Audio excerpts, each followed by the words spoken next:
Welcome back to my YouTube channel. I am your host कंदोज चेष्टा कपूर। तो friends, आज हम इस वीडियो में कवर करेंगे माइक्रो इकोनॉमिक्स क्लास 11th का चैप्टर जिसका नाम है थ्योरी ऑफ सप्लाई। इससे पहले मैं इसका पार्ट 1 ऑलरेडी अपने चैनल पर अपलोड कर चुकी हूँ, तो अगर आपने वो अभी तक नहीं देखा है तो आप मेरे चैनल पर जाकर देख सकते हैं या फिर डिस्क्रिप्शन बॉक्स में लिंक गिवन है, आप वहां से जाकर भी इसे देख सकते हैं। सो फ्रेंड्स, चलिए अब हम आज का टॉपिक शुरू करते हैं। Law of supply. It states that other things remaining constant, there is a positive relationship between own price of a commodity and its quantity supply. Friends, इसका क्या मतलब है other things remaining constant? यहाँ पे other things का मतलब है जो हमने अभी डिटर्मिनेंट्स पढ़े थे अपनी लास्ट वीडियो में, तो इसके 8 डिटर्मिनेंट्स होते हैं, उसमें से ओन प्राइस को छोड़ के own price of A commodity, own price को छोड़ के बाकी सभी डिटर्मिनेंट्स को कांस्टेंट माना जाता है। यानी उनकी वजह से जब सप्लाई में कोई चेंज ना हो और सिर्फ ओन प्राइस की वजह से जब सप्लाई में चेंज हो, तब there is a positive relationship between own price and its quantity supplied. यानी कि तब क्वांटिटी सप्लाइड और ओन प्राइस में पॉजिटिव रिलेशनशिप होता है। यानी कि जैसे जैसे हम प्राइस इंक्रीज करेंगे हमारी सप्लाई भी इंक्रीज होती जाएगी। नेक्स्ट आते हैं अजम्पशंस। अब इसके कुछ अजम्पशंस हैं। मैंने अभी अभी बताया कि क्या अज्यूम करके चलता है कि बाकी सभी डिटर्मिनेंट्स कांस्टेंट रहें और सिर्फ ओन प्राइस में चेंज होने पर जब क्वांटिटी सप्लाई में चेंज होता है तो that is low of supply. तो इसके अजम्पशंस भी यही कह रहे हैं कि बाकी सभी डिटर्मिनेंट्स में कोई चेंज नहीं होगा। जैसे there is no change in the price of factors of production, no change in technique, no change in the goal of firm, no change in the price of related goods, no change in business expectations and the government policy relating to price production of the commodity doesn't change. तो friends, ये सभी वही determinants है supply के। और इसके assumptions क्या है लॉ ऑफ सप्लाई के, यहाँ आगे भी लिखा हुआ है the law of supply assumes that all other determinants of the supply of a commodity other than on price of the commodity remain constant। यानी कि जो वो 8 डिटर्मिनेंट्स हैं उसमें से 7 कांस्टेंट रहते हैं और सिर्फ ओन प्राइस, कमोडिटी की खुद के प्राइस की वजह से जब क्वांटिटी सप्लाई में चेंज होता है और वो एक पॉजिटिव चेंज होता है, तो that is called law of supply. I hope it is clear. Next आता है exceptions to the law of supply. यानी इसकी कुछ एक्सेप्शंस है। अब जितने भी लॉ होते हैं उनकी कुछ अजम्पशंस होती हैं, कुछ एक्सेप्शंस होती हैं। यानी कि किन किन केसेस में लॉ अप्लाई नहीं होगा, ये वो चीजें हैं।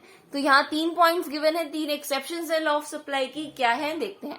सबसे पहली है agricultural output. The law of supply doesn't apply strictly to the agricultural output as it is governed by natural factors. If due to natural calamities there is a fall in the production of wheat, then its supply will not increase no matter what the price. तो law of supply जो है वो agricultural output, यानी कि जो चीजें हमें agriculture से मिलती हैं नेचुरली, लाइक हमारी क्रॉप्स, पल्सेस हैं, उन पे लॉ ऑफ सप्लाई लागू नहीं होता है। क्यों?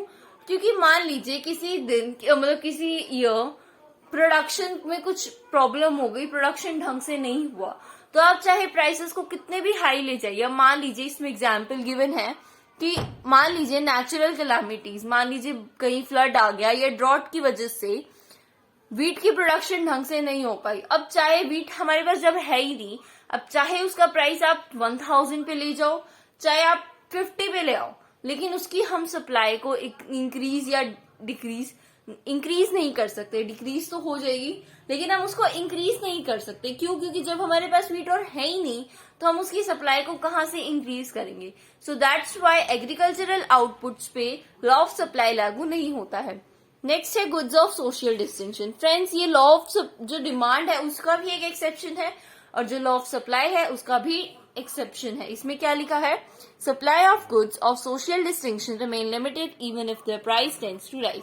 अब फ्रेंड्स, सोशल डिस्टिंक्शन यानी कि वो गुड्स जो लिमिटेड अवेलेबल हैं, बहुत कम मात्रा में अवेलेबल हैं। इसका बेस्ट एग्जाम्पल अगर हम ले तो होते हैं कुछ जेम्स जो बहुत ही रेयर मिलते हों, या डायमंड्स हैं अवेलेबल बट कम है, इसीलिए उनका प्राइसेस जो होता है वो हाई होता है। अब मान लीजिए एक जेम है जो सिर्फ इकलौता है या 2-3 पीसेस ही हैं उसके। अब चाहे आप उसका प्राइस कितना भी, चाहे 10 करोड़, 20-30, चाहे आप प्राइस अप करते जाइए, पर उसकी जो सप्लाई है वो कभी भी इंक्रीज नहीं हो सकती। क्यों? क्योंकि वो लिमिटेड ही अवेलेबल है, वो और ज्यादा हम कहीं से बना नहीं सकते जेम्स, वो नेचुरली बनते हैं तो वो लिमिटेड होते हैं। और जो चीजें हमारे पास लिमिटेड हैं उनकी सप्लाई जो है हमारे पास वो भी लिमिटेड होगी, और that's why law of supply उन पे लागू नहीं होगा। नेक्स्ट है पेरिशेबल गुड्स।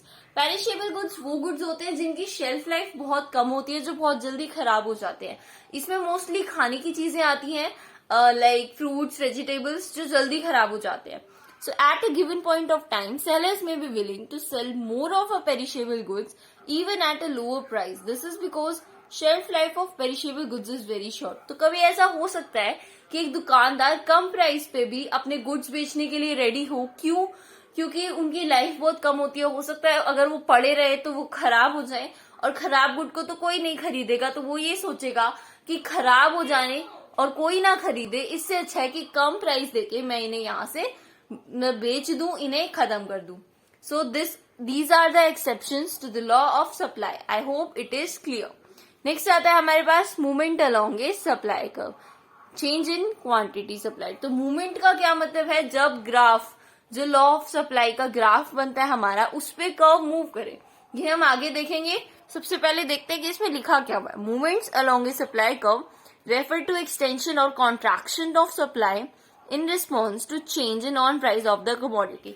अब लॉ ऑफ सप्लाई की जब हम बात करेंगे तो हम उसमें यही केस पढ़ेंगे कि जब ओन प्राइस की वजह से सप्लाई में चेंज आ रहा है, और जब ओन प्राइस की वजह से, यानी मान लीजिए कि प्राइस कम हो गया, उसकी वजह से सप्लाई भी कम हो गई, so that is called contraction. Contraction सिकुड़ना, कम हो जाना। और जब प्राइस बढ़ने से सप्लाई बढ़ जाएगी तो that is called extension of supply.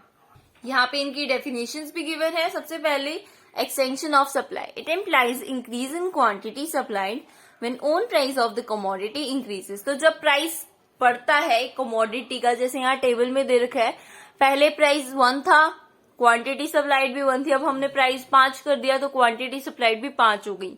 तो जब प्राइस के बढ़ने से सप्लाई बढ़ जाती है, so that is called extension of supply. और contraction, it implies decrease in quantity supplied when on price of the commodity decreases। तो यहाँ पे हमने कॉन्ट्रैक्शन की भी टेबल बनाई है। देखिए पहले प्राइस 5 था, क्वांटिटी सप्लाइड भी 5 था। अब जब हमने प्राइस कम कर दिया, प्राइस 1 पे आ गया, तो जो हमारी क्वांटिटी सप्लाइड है वो भी कम हो गई, डिक्रीज होके 1 पे आ गई। सो दिट इज कॉन्ट्रैक्शन। आप इसको इजीली रिमेम्बर कर सकते हो। कैसे? कॉन्ट्रैक्शन मतलब होता है सिकुड़ना। जो चीज सिकुड़ जाए यानी कि छोटी हो जाती है, सिकुड़ने के बाद चीज छोटी हो जाती है यानी कि डिक्रीज। और एक्सटेंशन यानी कि फैलना यानी कि इंक्रीज करना। सो आप इसको इजीली याद रख सकते हो। और जब हम इसको ग्राफ में प्लॉट करेंगे तो सबसे पहले एक्सटेंशन का ग्राफ देखते हैं। ये हमारा ग्राफ है, यहाँ पे 2 पॉइंट्स बने, 1 1, फिर 5 5 पे ये पॉइंट बना, और ये हमने ग्राफ, मैंने यहाँ एक रफली डायग्राम बनाया हुआ है, इनको जोड़ा हुआ है। और अब आप देखोगे कि यहाँ पे जो ग्राफ है वो कैसा है, ए पॉइंट से बी की तरफ जा रहा है। पहले ए पॉइंट पे था, 1 1 पे 1 पॉइंट पे था यहाँ पे, अब ये ए से बी की तरफ मूव कर रहा है। सिमिलरली जब हम कॉन्ट्रैक्शन में देखेंगे तो और कुछ नहीं, यही ग्राफ पे, इसी ग्राफ पे ये बी से ए की तरफ मूव कर रहा है। तो इसमें ग्राफ तो सेम ही बन रहा है, बस मूवमेंट हो रहा है ए से बी की तरफ और बी से ए की तरफ। सो दैट्स वाई इसे हम कहते हैं movement along a supply curve. Next आता है हमारे पास शिफ्ट इन सप्लाई कर्व। अब वो था मूवमेंट, शिफ्ट का क्या मतलब है? Shift in supply curve refers to increase और decrease in quantity supplied even when on price of the commodity remains constant. अब ये आ गया दूसरा केस, जहां पे कमोडिटी का खुद का प्राइस तो कांस्टेंट रहेगा और बाकी डिटर्मिनेंट्स जो हमने लॉ ऑफ सप्लाई के देखे थे, एक्सेप्शंस नहीं, एजम्पशंस, कि उनमें कोई चेंज ना हो। तो जब उनमें चेंज होगा, जो बाकी के हमारे डिटर्मिनेंट्स हैं ओन प्राइस को छोड़ के, बाकी 7 डिटर्मिनेंट्स की वजह से सप्लाई में कोई चेंज आएगा, तो उसे हम कहते हैं इंक्रीज और डिक्रीज इन सप्लाई। और जब उसकी वजह से जो सप्लाई कर्व में चेंज आएगा उसे हम कहते हैं शिफ्ट इन सप्लाई। आइए देखते हैं कैसे।